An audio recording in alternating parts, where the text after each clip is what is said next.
o te fia talanoa ia te oe I se mataupu e whapea. Follow Jesus with confidence.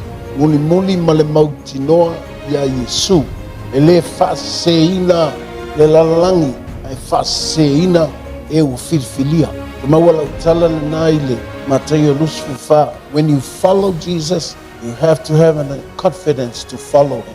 Ia matua mautinoa ai oe. That's why I always say to the church, don't just come to church. That's why I don't want to force anybody to come to church. Nanga saule lotu. O matua mana ulia lotu mea tutua. Nanga whaalave lave larangi. Whaalave lave mo meo. Pai mai e sau e pei ole ofu ole mamoe. There will be false Messiah, false Christ. There will be false prophets, false apostles. Taua ia lao lo tau silafia ma lo tatou lo tatou muli ia Yesu. O lo ta fia muli ia. Pe a ta mauti noa le lei le mafua anga ta te muli ai. I love to follow someone that I have the confidence to follow. Le iai me ta o le whaamasinonga, o le whaamanuianga na le atua I le kalesia, o le whaamasinonga. For you to discipline yourself. Le whaapea te malei fua nel tae o le te whaalii a sau whaalii ai le lotu. Le te sau le fia ai le lotu. Le te sau ta ua I o le mauti noa. Ai loa mo iai le whaale tonu. Please do something. Le ia te oe le whaamasinonga le atua. E va ia tu tamau le ainga le ata mai. Ata oe. Na umana ata le pusaisa. Ata le pohu le tōwhale. Ata tu le whapea ma tu o le te mai. Te atu fo iai. We have the judgments of God with us. Ma tai o luas furu malefa. Pai upu e luas furu malefa. There will be false Messiah. There will be false prophets. Vai mai la tau te whaia va venga ma whaailonga. Ina ia mawhai ona liliu tangata ua filifilia. Awa o Yesu na te whaia fo I whaailonga ma venga. But the difference is, o le te senga mea ia lua, o Yesu na te le whaamua ina le venga. Na te whaamua lana upu. The false prophets, they put miracles, signs and wonders just before your eyes. They don't care about the word. La tau te tuumaya iluma na venga ma whaailonga. O le tala leana, o le player, le drama team lea. Te maua le matai o e sifuruma lima. Na luatu le fafine, na te mana o mia le vavenga, a o le talia Yesu, I have to feed the children first. Fai mai, e fafanga mua le whanau, langa le whanau, e le whangai le vavenga, e fafangai le upu.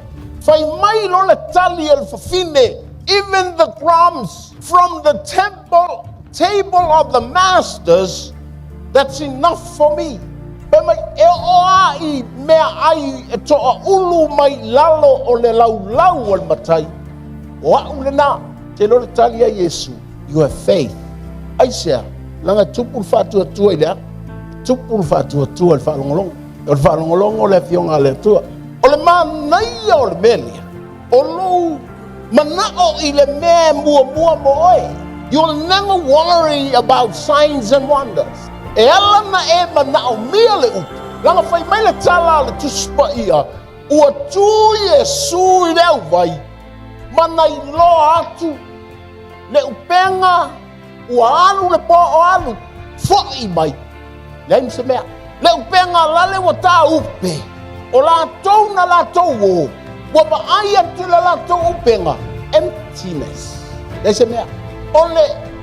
Ole manaia ia o le whainga Yesu o tangata e muri ateia. Whai mai le tala le tuspa ia. Na toso ne fo ila tau baa yuta. Lau o tatia yuta baa. Tau ma le upenga e leise mea.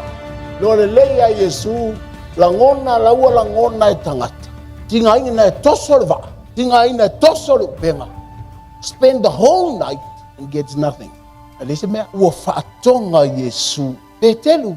e mawhaina e tango e toi tu watu lo waa. Ia, ku voi fea. Ki ngā inga e. The boat is useless. Lese me mwhaia leo penga. Mātou fo. Vai. Lea ngai. E mana ia walawina. Mana ia pe a. E whalongo tu nei umai tangata. Malo. Te whilau whaasoa lunga. Mahola. Pawa. Koki. Te whilau. Lawa fionga le. Pa te whiala pe a leise me. Ili mailo. Lau sunga CEO. I'm not available. Langa fo ia toso na tumula penga. Toso na tumula penga. Toso na tumula penga. No excuse. Oe le wane whakau winga. E wala winga e. Ka maiki nei se. Te leilo. Le amatana le whepi iti atu.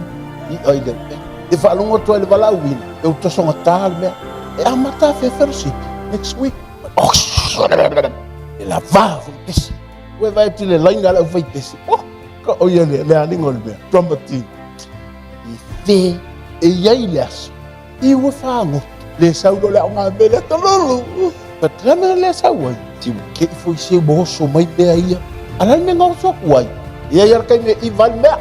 As long as we are in the flesh, we face those things. Latu lo Yesu. No foi lunga le va. A oa o lotanga. O le nuu leo. O le atu. Ele fai ai fafoni. Le fionga le atu. Na o marumarua. Por sunakoa. Pato a sui alme. Ina usau Yesu la unga ilungole. Ilungole va. E fe. E ilole leia Yesu le me te vai ai. E fia la unga. A wafo. Ele ilo atua mela tupu fale. Ato atau la ngotu ai na wa mal farsa. Aja la ngon farsa la unga. No atua o ile fale. E ia ele ilo. Abal pale o fale. Tanga tu ki pok tongi fa. Ai amu ia le tangata. E fai atu Yesu.